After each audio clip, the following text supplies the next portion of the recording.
Hello there. Kirikiriroa Hamilton, I'm sorry. I realise that of all of the places around the Motu, you are probably the most electioned out of all of them at the moment. In the last 18 months, you've been asked to vote on a Hamilton West by-election for a new MP, your local body election for your city council.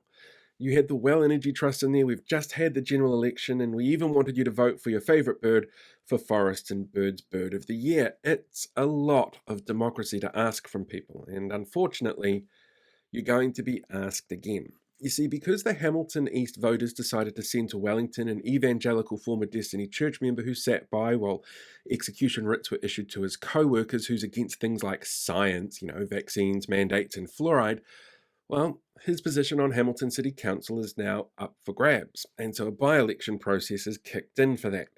Nominations for this open on November the 24th and will be open until the 22nd of December. Then from January 26th, voting itself is open until the 17th of February. It's going to be postal ballot, it's going to be STV, so you rank your candidates instead of just picking one outright, although there's only one that's actually going to win. It's a strange system, the way our democracy works. But it means that you're going to have to step up to the plate again and vote. And I realize that you are probably exhausted of voting right now. But maybe there's another option here.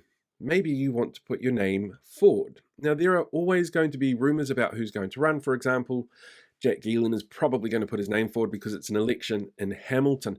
But other names include former National Party MP Tim McIndoe and former Labour Party MP Jamie Strange as potential people running for this.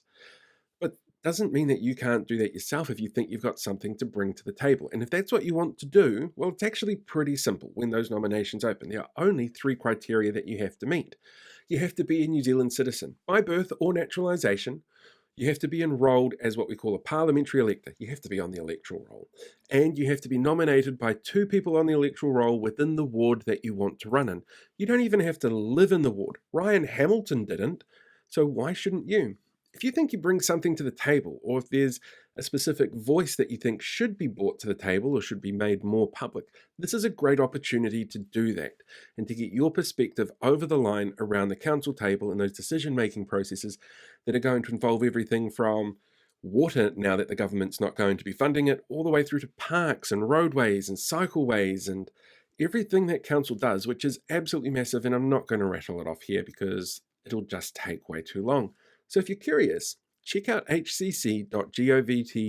It's got all of the information on there about getting yourself set up to run, and as we get closer to the by-election, I'm sure there'll be more details there as well. There's a little fee that has to be paid and some information that has to be provided, but if you're curious about how it works, definitely have a look into it, because your voice might be the voice that Kirikiriroa Hamilton needs to hear from.